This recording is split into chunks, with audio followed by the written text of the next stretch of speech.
Welcome everyone to the TBD Podcast. I am here today at the Emergency Operations Center, which is in a larger complex named, I'm sorry, I forgot the name. What is it? It's the Public Safety Operations Complex, or also known as PSOC. Okay, and please introduce yourselves and tell people your position here. My name is Katja Miller. I'm the Operations Section Chief for Hillsborough County Office of Emergency Management. And I'm Josh Bellotti, Engineering and Operations Director for Hillsborough County Public Works. Okay, fantastic. So Katja, you are in charge of operations and disaster management during and post hurricane, among other things, right? God forbid we have like a terrorist attack or some massive public safety event. That's what you're in charge of, right? And then Josh, it's, stormwater.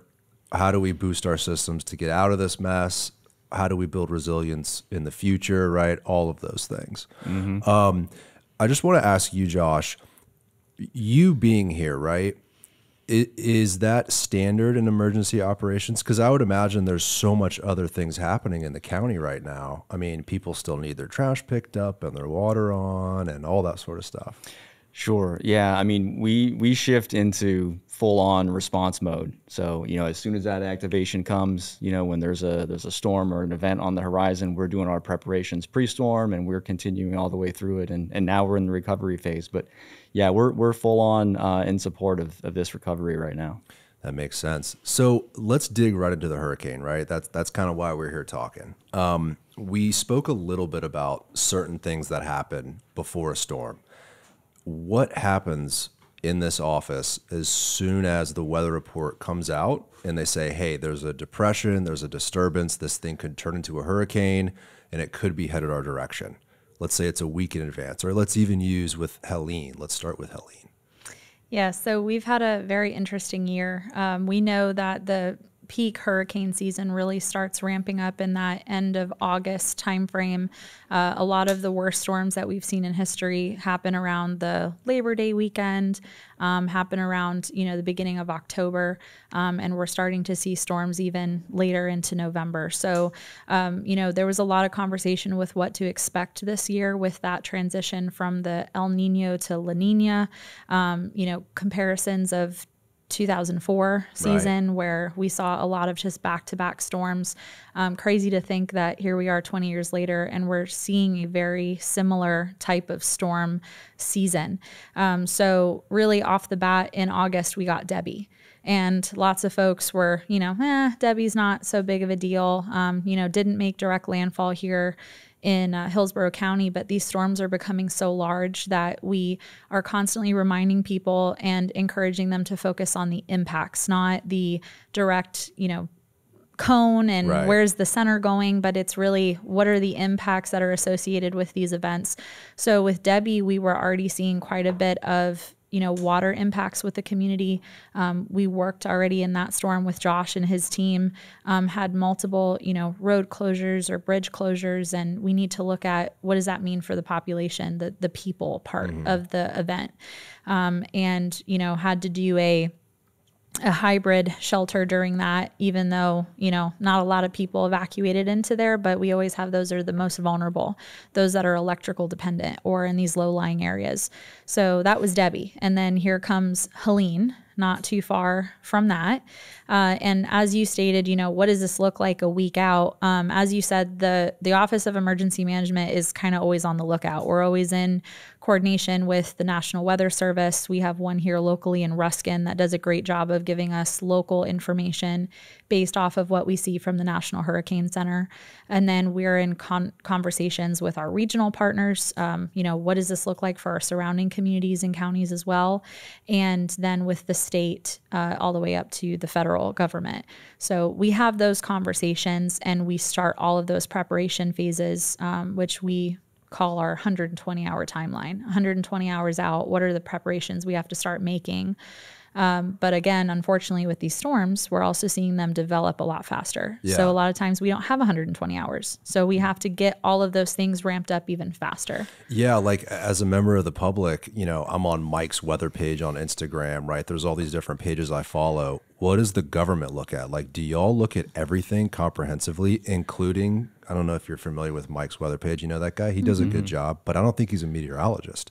What does the government look at? Is it exclusive, or do you guys look at everything? So we speak directly with the National Weather Service and the National Hurricane Center. When these storms and systems start developing where we think there's going to be an impact to anywhere in Florida, the Florida Division of Emergency Management will start their what we call the tropical battle rhythm. They'll start calls at least twice a day where every county is on there discussing with the National Hurricane Center and what we think is going to happen, timeline and strength in which we're going to get impacts for. So that's really the center of where we start. Now, of course, all of us know these folks as well that are on social media. You know, Mike's weather page, everybody has their favorites. Dennis Phillips is very popular in this group as well.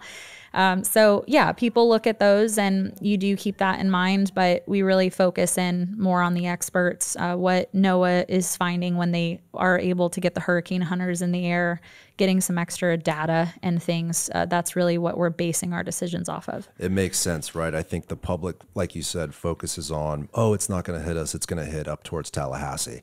Y'all aren't necessarily focused on that. You're like, what are the actual impacts, regardless of where the thing hits? Like, what does it mean for our response and our preparedness? Yeah, absolutely. And it's really dependent on, you know, what side of the storm you're on, or how big is it, or what are the other things that are coming with it, tornadoes. Which can shift within hours.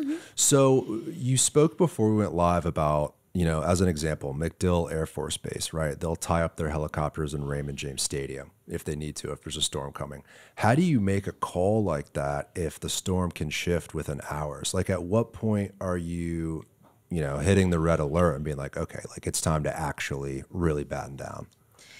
Yeah, it's a complicated process. It's not an exact science, I should say, because again, Mother Nature does what it wants and can change very quickly.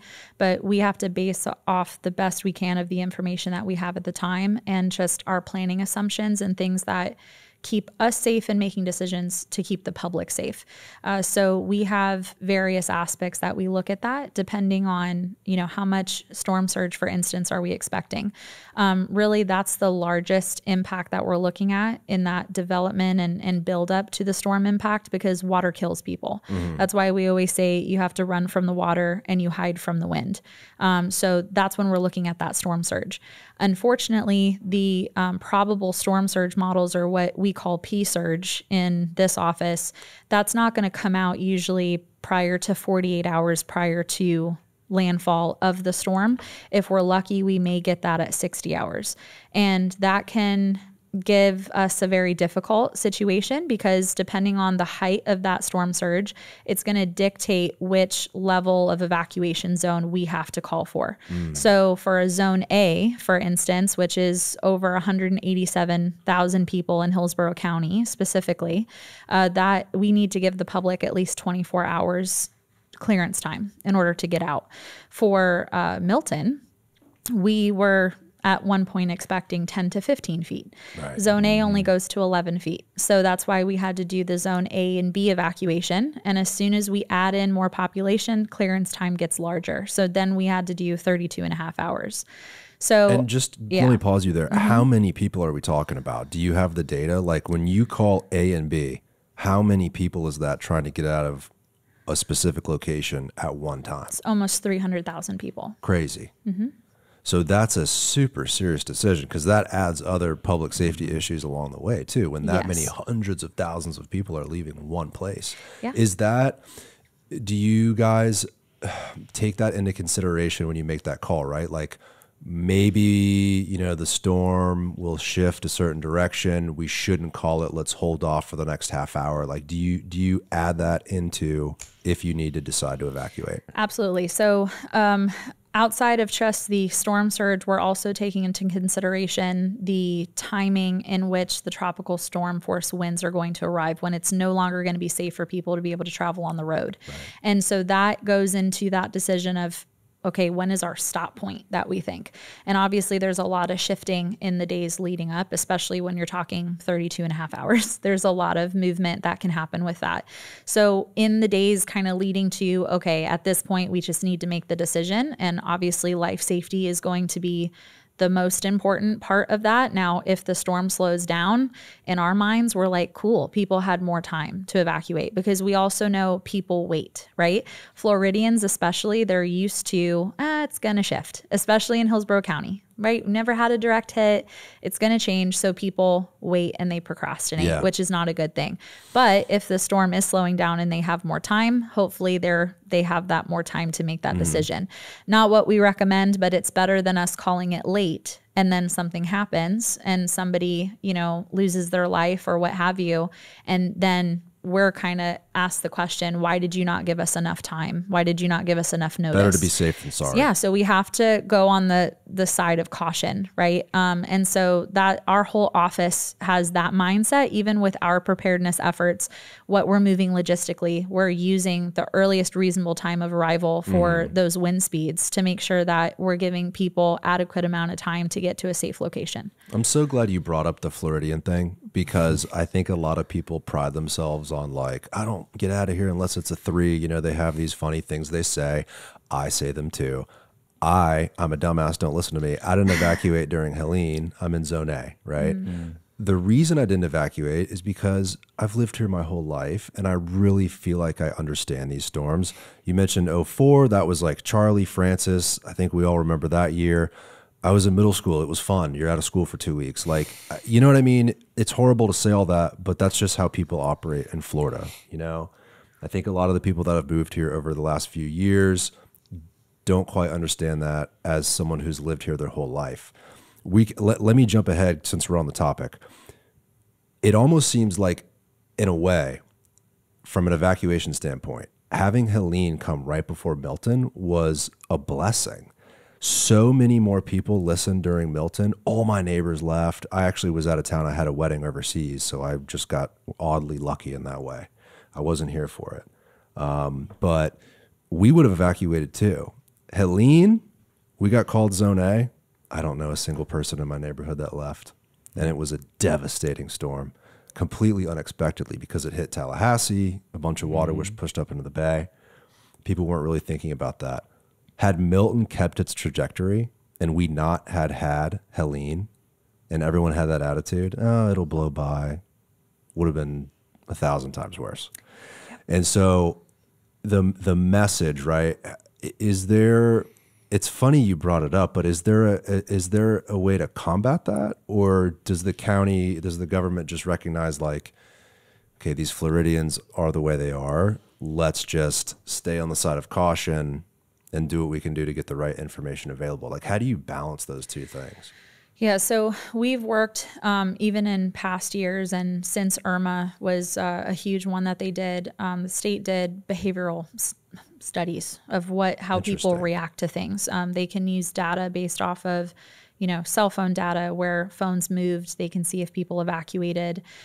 We can see that data and how many folks showed up to our shelters. And we've seen this trend even with Ian, where Ian was another one. We thought it was coming straight to Tampa.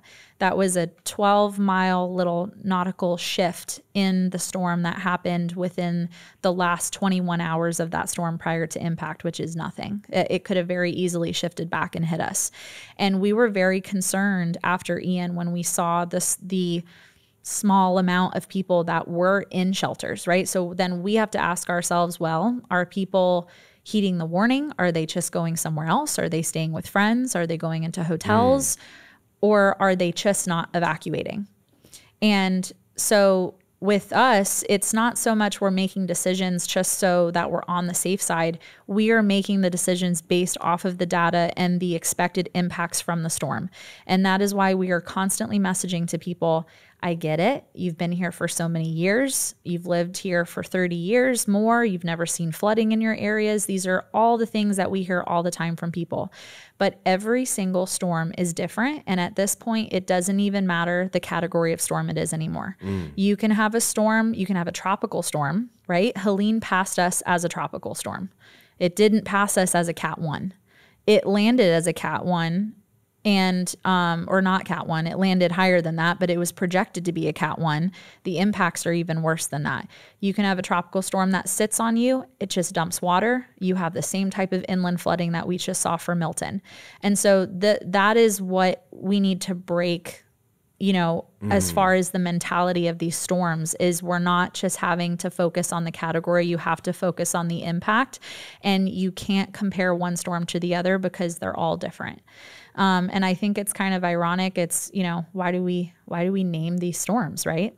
They're like people. They all have their own personality. They want to do whatever they want, right? So Irma, she took her sweet time coming to Florida, and then she was like, I'm going to decide I'm going to ping pong up the entire state, right? You have something like Michael. He just popped up in the Gulf, and he hit under 72 hours as Cat 5, right? So this rapid intensification that is continuing to happen with these storms, people just have to take them seriously. It's a part of living in a beautiful place like we do in Florida, but this is a very serious and real threat and hazard of living in this location. And we have to be realistic about that. We have to prepare ourselves for that. I think there is good that has come out of these storms in terms of that preparedness. People are taking it seriously now. Yep. I think in a way, our area specifically has been lucky for a long time, but seeing the flooding from these two storms, that really on paper, I don't know, people really wouldn't think they're a big deal. Like you said, tropical storm force winds.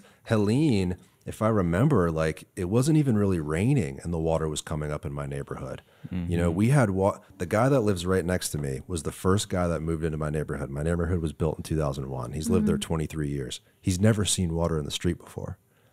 So when the storm comes up and it's like, oh, it'll hit as a 1 or a 3 up in the panhandle, he's like, dude, I'm staying. Yeah, we got the evac, I'm staying. As soon as that water hit, his face was white. And by the time Milton was announced, he bagged out of there so quick.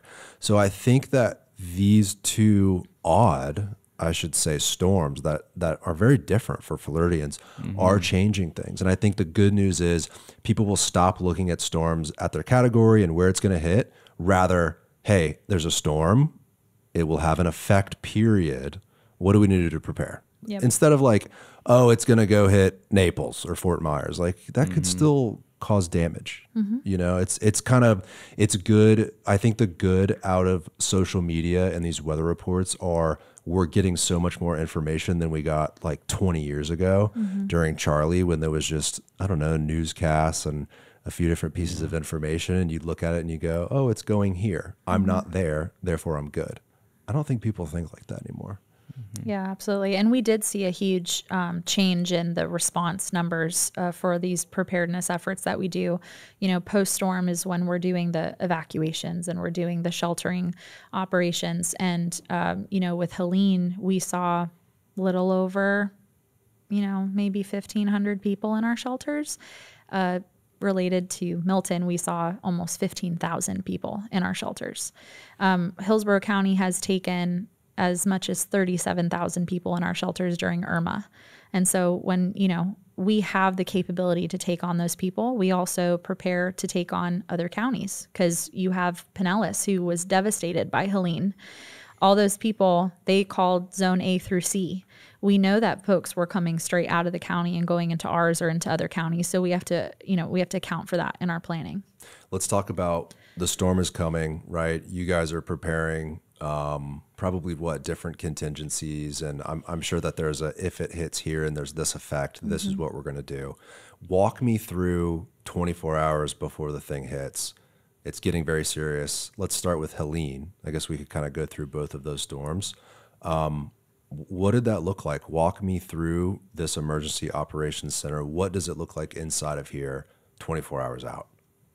Yeah, so 24 hours out, believe it or not, we're already starting to kind of, I would say, hit more of the plateau and then downward phase, because we really have to move and get things ready so far in advance of that. 24 hours for Helene looked like the start of the evacuation, right? We called a zone A for Helene. We knew that we were going to get some pretty significant storm surge from that storm, even though it wasn't directly hitting us, but because of how that storm was turning, what side we were on, we knew that it was going to be pretty substantial. And with that storm and that forecast, the trajectory really didn't change almost the entire time. The National Hurricane Center was on the money with that storm, which makes it easier for us, obviously, to justify our actions and plan and make sure that we're prepared as much as we can for the response. So 24 hours out, evacuations are starting at the same time we're opening up shelters. We opened up a good handful during Helene, again, hoping that we were going to see that level of evacuation, and we really didn't. So at that same time, you're also preparing for what does the post-storm look like, that immediate point of when it's safe for us to go out, start responding to emergencies in the community, working with Josh and his team and clearing roads and debris so that we can get places, and being realistic about the fact that there may have been people, and quite a few, that did not heed the warning. And then how do we respond to that? Right. Helene was... I'll probably never forget the night that Helene hit, because it, as you stated, Helene looked very kind of tame, during the night, in the early hours, it was dark out, it was a little breezy, rain bands are kind of sporadic. They're not hitting us very quick. And then all of a sudden the surge just came up. Right. And so all at the same time in the Tampa Bay area, everyone just got inundated at the exact same time. And so in an emergency operations center, again, I talk about our surrounding communities as well. They're all contacting us too. We have municipalities contacting us. We have Pinellas, we have Pasco County. They're all calling for the same mutual aid because now we're all dealing with the exact same thing. And then you have to start having the conversation of, I can't come and help you. I can't send you resources because I'm dealing with the exact same thing. And so that's what the night of Helene looked like shortly after 11 o'clock, 911 system just getting inundated, queuing calls because we have every single unit out in the community responding to calls. Between Sheriff's Office and Hillsborough County Fire Rescue, they did over 500 rescues that night of Helene, pulling people off of roofs. The fact that we didn't have any deaths associated to the actual flooding of that storm is a miracle. How is that possible? That is a miracle. It's a miracle. I have so many stories of family, friends that were flooded out, busting out a window, wading through chest deep water to get to higher ground in South Tampa on Manhattan. All of my neighbors were outside as the water was coming up on our street. The house 1 block south of us caught on fire, flames everywhere. Fire truck couldn't get to it because of the flooding. The fact that everyone was able to get out is an absolute miracle. That is the right word for it. Oddly enough, the storm surge was soft. It was almost like the water came up, receded a little bit, and then came back up. It gets me thinking, can you imagine if that was combined with wave action and with wind like Milton? Can you imagine those two storms together? I think that's the scenario everyone's thinking about now. And that was the scenario we were preparing for. Right. Yeah. So you guys have an incredible amount of calls that night. What does it look like when the sun comes up? Devastation. You see, homes completely flooded. Water still hadn't receded in a lot of locations. It was days in some locations of the county that we still really couldn't get to it because it takes time for that water to, go where it needs to. We've obviously seen that with Milton. We still have standing water in locations. It's just a different nature of how the water got there, right? So that storm surge comes with a lot of weight behind it, a lot of currents that are in it, and it's rapid. The flooding with, rivers and lakes and rain, it's accumulative, right? It's building upon itself. And that didn't help the situation with Milton because we were already saturated. Since Helene, the days prior to with the rain cell that we had, it was just a bad storm, literally a storm of various impacts that just built upon itself to make the situation worse. And so after Helene, right, recovery operations go into play. You're helping people where you can. Some areas are still flooded. There's an insane amount of debris. And then Milton comes on the forecast. What did that mean for your office here when you heard there's another huge storm on the way? Yeah, I mean, for us, I think today is day 33 that we've been activated. We haven't stopped working in the EOC. And that's with our partners like Josh and others around the county and our external partners that have been assisting us. So with Helene and then seeing Milton coming, you just kind of, I don't know, at that point, you're just kind of like, we're accepting our fate and you got to just get yourself focused back up and you hit the reset button and we go back to all right, guys, we just did it. We're going to do it again. Follow the same practices. Don't reinvent the wheel. And that's just what we had to do. Is there a team that says, I'm going to focus on this new storm coming? You guys are going to focus on recovery for the last storm. Is it separated in that way? At a certain point, you're really just doing it at the same time. And then at a certain point, you're just hitting pause on Helene because you have to focus on the immediate life safety incident.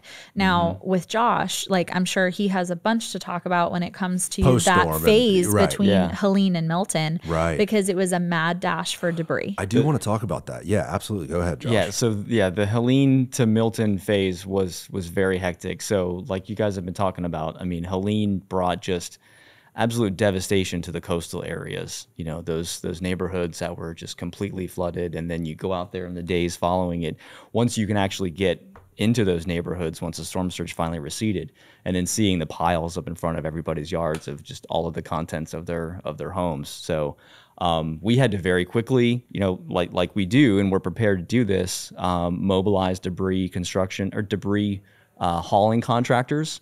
We concentrated those in the coastal areas because that was where the concentration of that impact was.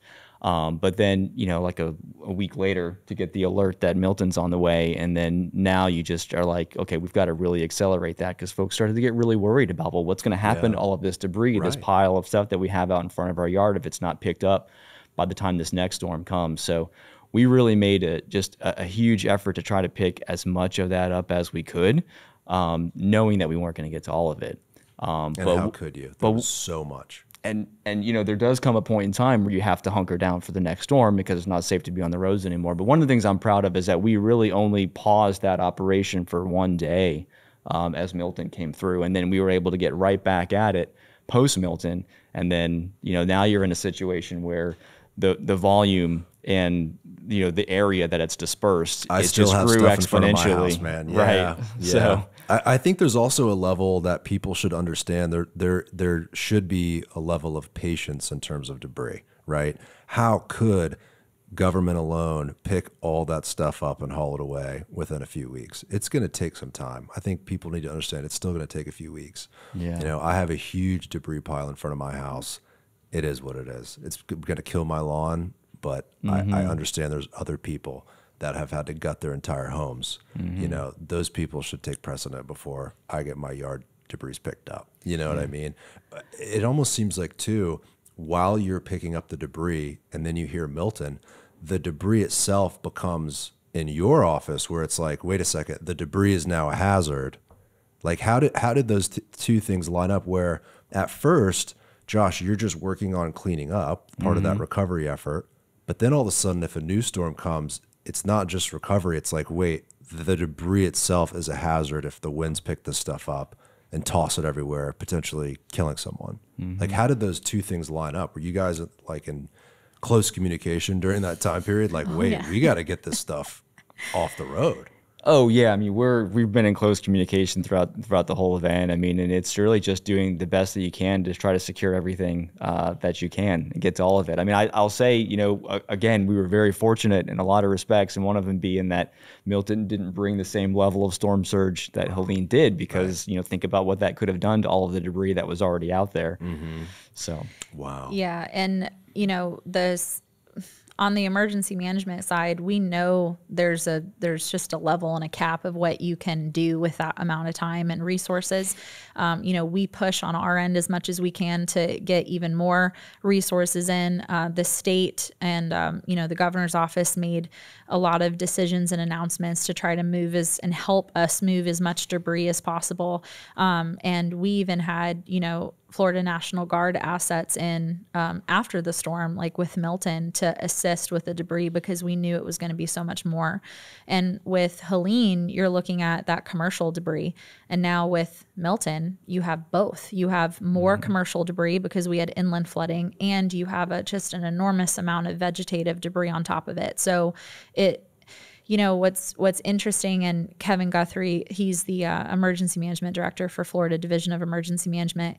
He spoke yesterday at our Board of County Commissioners meeting, and spoke to the public and just kind of I think had a very strong message of managing expectations. So when you look at Hurricane Ian down in Lee County, he said it was almost a year to the day of impact that it took them and the county to get a handle on the debris from Hurricane Ian. You look at something like Michael, it took 2 years, right? So the fact that we and Josh's team has picked up as much debris as they have in just these, couple weeks and few weeks since Helene is really astronomical. I think we're at like 1.5 times the size of Tropicana Field when it comes to debris that's already been picked up. Wow. Yeah, that's actually what we're estimating the total amount of debris to be at. So it's a huge volume that, like Katja said, could fill up Tropicana Field 1.5 times over, and being spread out across 900 plus square miles of the county. Just a huge collection effort. But we have, fortunate to get, resources from the state. We've got 4 debris haulers working around the county with 150 plus trucks on the road. We have our public works staff continuing to work nonstop. And so it's a huge effort, and we have made a substantial amount of progress. It was pretty nice to hear Director Guthrie talk about how impressed he was with the amount of progress that we've made in such a short time already. I think the amount we've collected so far, we said could fill up dump trucks lined up from here all the way to St. Augustine. Wow. So pretty good amount so far, but we've got to keep going. We're collecting over 60,000 cubic yards a day, but we're going to need to keep doing that through the rest of these 90 days to be able to get it all up. Yeah, and that message of patience, I think, is so strong. The other thing that Kevin spoke about is this: we live in an Amazon culture world, right? And that's all of us. I live in an Amazon culture world. I want my Amazon package to come like same day if I could. Awesome, right? But with these type of disasters, that's just not the case. It's not going to happen overnight, and we have to continue on that trend of, neighbor helping neighbor, being kind to one another, having grace for one another during this time.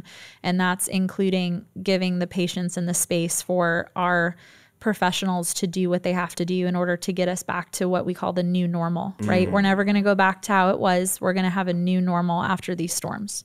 I wanted to ask you, I'm glad you brought the public into it, right?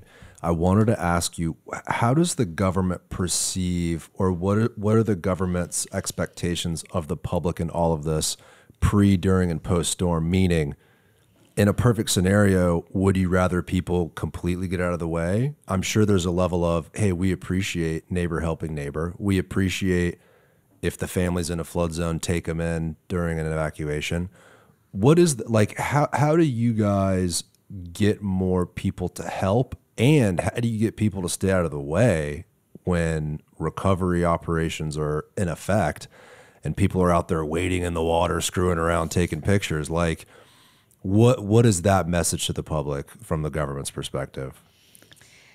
Yeah, so we can't control what the public does, right, and how they're going to respond. We can only continue that messaging and try to also communicate that when it's beautiful outside, so that it kind of that muscle memory. It little triggers and sayings and things that are going to hopefully build good behaviors and habits out of that. But we see it every single time, right? And with in that post-storm part, and with this surge that we've been seeing, and Helene did the same thing, they had a delayed surge, right? So the winds are dying down, the rain dies down, and then the surge is coming. Then the flooding from the rivers is cresting days or weeks after the event. And so it's, it's difficult. People are going to start moving about the county. We had traffic signals out all over the county. We had debris everywhere, and we were watching cameras and looking how many people are on the roads. And, we know that traffic accidents are happening, and all we can say to people is it's not safe. Please stay in your homes. Give us time to make this safe before you move around. I think one of the biggest messages that hope maybe people will take away from experiences like this, or somehow we can help educate people on, in the day, or at least the next day immediately after the storm, if you could stay put. I mean, if you can, all of the folks here at the county, the first responders, we're trying to go out there. Safety is the number one priority in the mission here for us. And so we're trying to make sure that the roads are safe for people to start traveling on before they get out there. Our teams are out. They're looking for, You know, does a bridge suffer structural damage and need to be closed? Do we have roads that are washed out that need to be closed? Are there traffic signals out that are dark because they don't have power or they've got damage from the storm? So, you know, and then floodwaters, of course, too. So we're also trying to constantly message to people to have that mindset of safety. So, you know, don't get out there just to go sightsee if you don't need to. Don't try to drive through, you know, flooded waters. So many cars that we saw just floating down the street trying to drive through flooded waters, and then, you know, what to do when a traffic signal is dark. Yeah. You know? Well, it's cool to look at, but God forbid something happens to you, you get in a car wreck. Well, now you have the fire department and the police having to show up and not deal with whatever disaster they should have dealt with, right? Exactly. We heard Sheriff Cronister pleading with people, you know, that we don't want to have to, to take our folks off of their responsibilities to go respond to people doing stuff like that. So it was really cool, though, in my neighborhood during Helene to see people trying to help each other. Yeah. Like everyone was out in the front yard like, all right, what's the neighborhood plan? That was encouraging. I thought that was a really cool part of it. And I think at the end of the day, you're right. Like the government can't control the public. They can put out the best information. And I think the public looks to you to do the right thing and hopes that you'll expedite recovery and pick up the debris as soon as you can. And I think it's encouraging to see stuff at like the state level. What was the bridge they built? FDOT built in like 3 days. Do y'all remember that a few years ago? Yeah, to Sanibel Island. You know, you see something like that, or you see thousands, it seems like, city and county and private companies out there picking up debris, and you're like, man, yes, like it's encouraging, right? Like that's, I think, at its core what government is for. It's good to know that there's people on every level doing what they can. Like for sure, the people picking up the debris and the police and the sheriff's department rescuing people, but also you guys. Like, what does your timesheet look like in the last month? I mean, do y'all have cots in the back? Like, do yes. you, like literally, right? Literally slept here. Slept here for days. For days. Yeah. And you're still here today. So thank you guys. I don't want to keep you all day because I know you're still busy with this whole thing, but I did want to talk about the future. We talked about what y'all did right. We should talk about some incredible stories happening regarding, I was told that the county is out there still pumping out water from neighborhoods. And even though they can't pump it directly from the storm pumps, y'all are taking it out of neighborhoods and putting it in water trucks and hauling off the water. I think that's amazing, and we can dig into that. But I did want to talk about some lessons learned and some unexpected things that happened during these storms from an operational standpoint, but also from a public work standpoint, right? Do we need more drains? Do we need more generators for pumps? Like, how do we soften the effects of these storms that are a natural part of living in Florida and are certainly not going away? Yeah, so one of the things that this, one of the effects is that because of the extreme rainfall and the surges in the levels of our rivers and creeks and streams throughout the county, a lot of our stormwater pumping plans had to be kind of put on hold and wait until we had downstream conditions that would allow us to do that. We had areas where our pump stations were completely flooded and we couldn't even get to and access them. We had others that lost power. And so, you know, the amount of rainfall, you know, we describe it as a 200 to 500 year event, which really is just a way to describe the probability of an event like this happening. So it's like less than 0.5% chance in a given year. Nobody in the state of Florida designs stormwater systems or infrastructure for that kind of event. So it overwhelmed even our natural rivers and the creeks and streams that flow into them. The Hillsborough River got to the highest level that had ever been recorded. And not just by a couple inches, it was a full 3.5 feet above the previous record.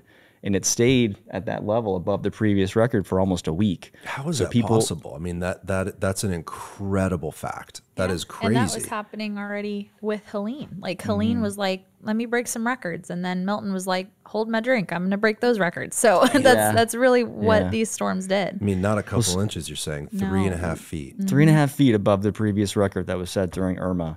And so, Milton brought 10 to 15 inches of rain across Hillsborough County, but it wasn't just Hillsborough County. It went across the entire central part of the state. So our other surrounding counties and areas to the north, the Withlacoochee River, peaked at the same time as the Hillsborough River and flowed. And that water is coming through the Hillsborough River as well. So that's the watershed flow. It goes from essentially Central Florida from those other counties, like from Polk to Hillsborough, even North County, and North Pasco and Hernando. So our 17 watersheds in the county, they don't stop at the county borders. They continue, and we have those watersheds bringing water through our county from Pasco, from Polk, from these surrounding counties. So that's why we had our rivers staged up so high, and it's a powerful reminder too of how connected all of these systems are, and huge areas of the county that are part of that same drainage path.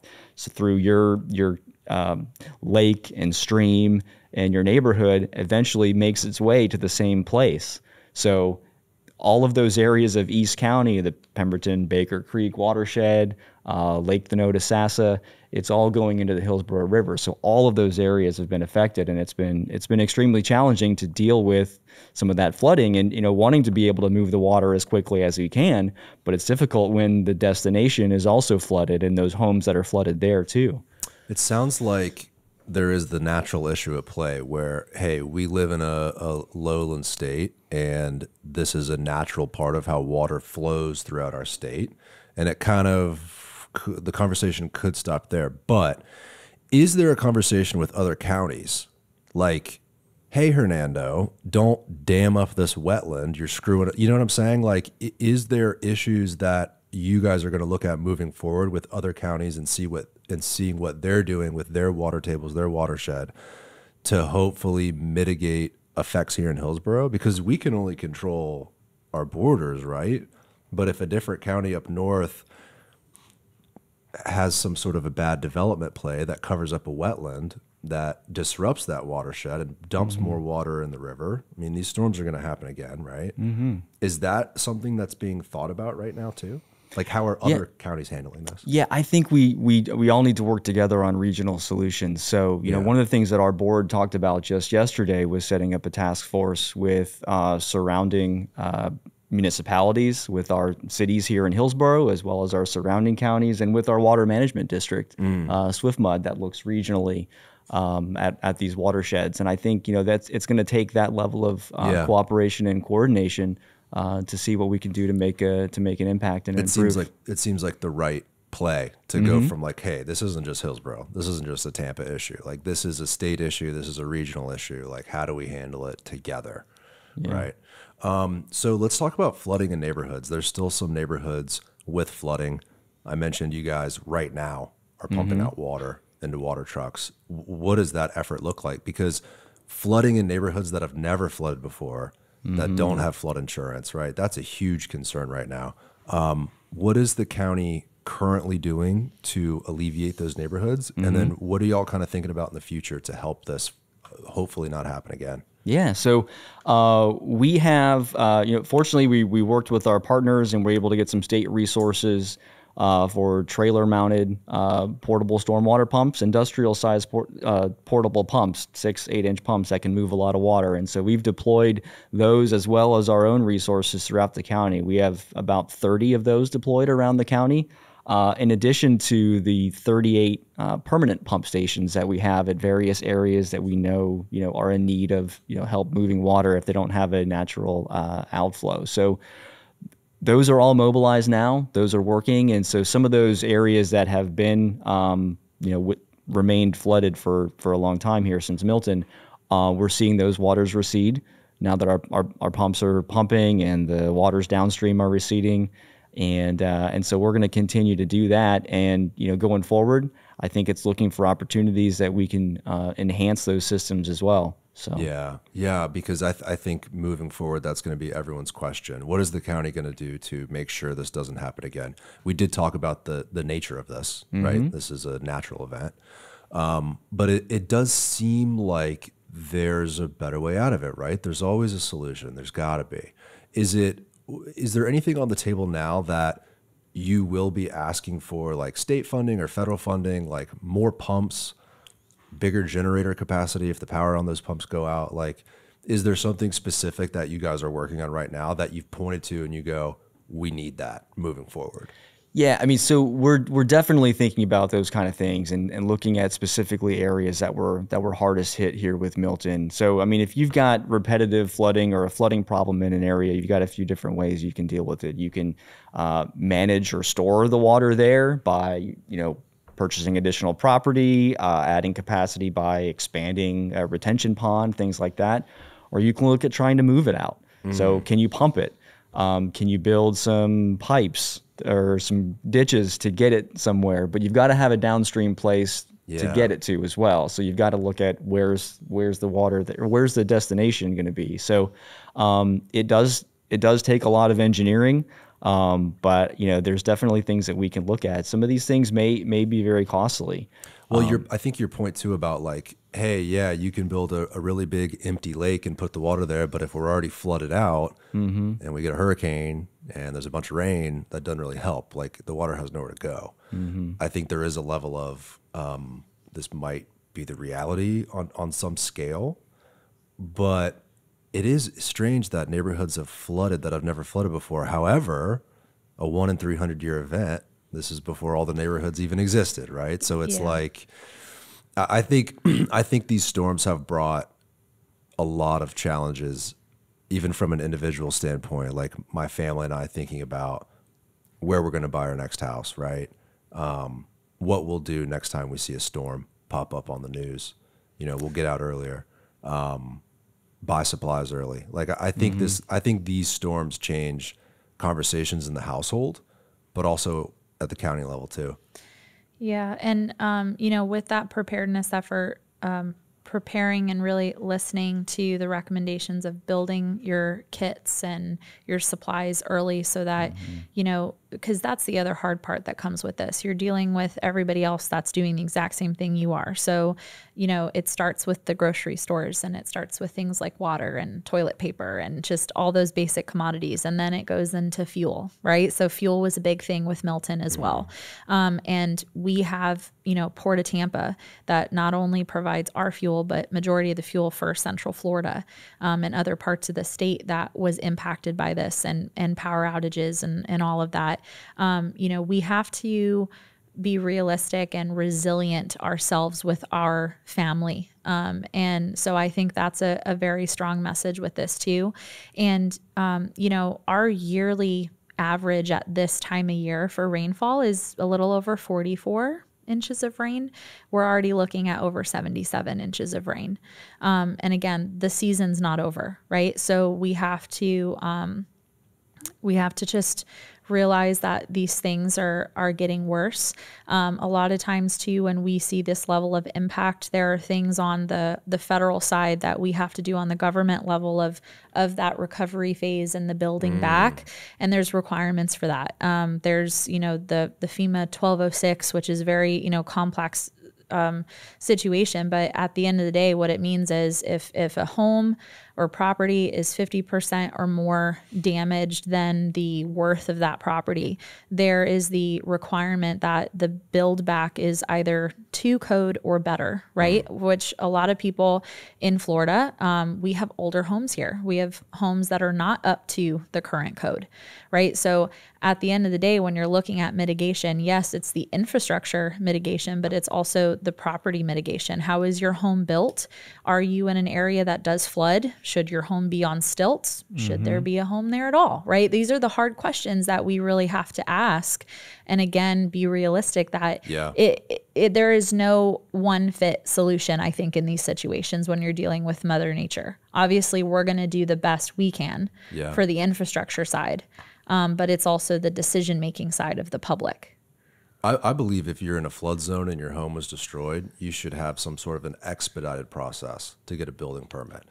We've seen over the last 2 decades, the newer homes that are built to code, hurricane windows, block construction, built up, they actually perform very, very well in the storms. Yep. And when you look at the destruction and you see the roofs torn off and someone's garage blown in and twister type photos, those are older homes. Yeah. Newer homes fare very well. I think if we could make an effort, and I don't know if this could probably be through the building department, but if those people could get an incentive to build new, I think that's a good thing all around. Then you're not rescuing people, right? You're not having to do as much cleanup. The family would be safe if they, for whatever reason, could not evacuate. If we can get more new homes built in these coastal areas, that's a good thing. That's obviously one piece of it. I think another piece too is maybe the Hillsborough County property appraiser could have a longer incentive. Like if I build a new home in a flood zone, maybe I shouldn't be assessed for like 5 years, something like that. It's kind of hard for a family if they bought a house in like the 1960s and they build new and now it's worth $3 million on the water, and then they're obligated to a $40,000 tax bill. That's a disincentive to do something like that. I think that would be interesting. Another thing I'm looking at is like the federal government, right? FEMA. Has the director of FEMA been down here? Like put that guy, be like, hey, or lady, whoever it is, be like, see what we got going on down here. We need money, please, get some of that federal dollars, right? I don't think, there's no way. I mean, you guys can tell me, but there's no way local government can pay for this stuff. You mentioned it, like infrastructure is so expensive, and maybe at a time like this, it's easier. But when there's no storm, kind of hard to convince the public, hey, we're going to build a $100 million new drain facility. People are going to be like, you're going to spend what on what, right? These are hard questions to determine how much to invest for what level of risk they're willing to accept. The if question. Yeah. If and when, right? Yeah. And there are, resources that the federal government does put out, especially after events like this. One in particular, the Hazard Mitigation Grant Program, or HMGP, if you hear the acronym, where, local governments do have the opportunity to apply for various grant projects. We have done that in the past on multiple projects, including infrastructure, generator projects, and things. That opportunity will come again after Helene and Milton for us to, apply for that. So we also do take advantage of those opportunities, because you're right. How does a local government pay for all of that? And so it's a mixed bag. FEMA, they have been down here. They have been in the Tampa Bay area, even after Helene. It doesn't bode well for us that Helene was not only so impactful to Florida, but to 5 other states. That spreads those resources very thin for FEMA, so we've heard that question a lot. Why is there not more FEMA? Request more FEMA. If there's just not enough in the pool, there's no more fish to get, like for FEMA. So it's combating with that as well, of what's going on in other places of the country. But we definitely are looking at all of those avenues and resources the best we can. And yeah, they are hard questions. Again, it's sometimes not a one, shoe fit all type of thing. And it's multiple layers, but we look at all of those and just work together and continue that coordination, collaboration to help the community. And realizing too, personally, I'll never leave Florida. I love it here, right? I don't know are y'all from here originally? Are you from here? I am. You are, and you are too, right? Like I can't see you guys leaving. This is an awesome place to live. Yeah. And these storms are just a part of living in this tropical environment, and realizing that they're not going to go away and probably are going to get worse. That's what's predicted. Clearly, the last few weeks have shown that. I don't know. I think it's worth having the conversation about spending a little more money. And I hope that people understand that, I mean, Josh, like as an example, what does a medium-sized infrastructure project cost? It's like, the county will put up like a new road project and they put the number, and it's insanely expensive for road works and storm and all this stuff. Yeah, and certainly in recent years, we've seen costs of construction, costs of our projects rising steadily and substantially. So, yeah, some of these investments will be very costly, in the hundreds of millions of dollars, when we're talking about large areas to address with flooding needs. If it's purchasing property to build new stormwater facilities, or extending pipes. That's very costly too. So, these things are gonna cost some money. Why did you tear up the road, Josh? I'm trying to get to work. The road's been closed for 3 months. You're never going to appease 100 out of 100 people, right? Yeah. I guess let me let y'all run. I'll ask that last question though. How do you deal with some of that stuff? Right. It seems like there is frustration on a sunny day. Yeah. Right. How do you work through that?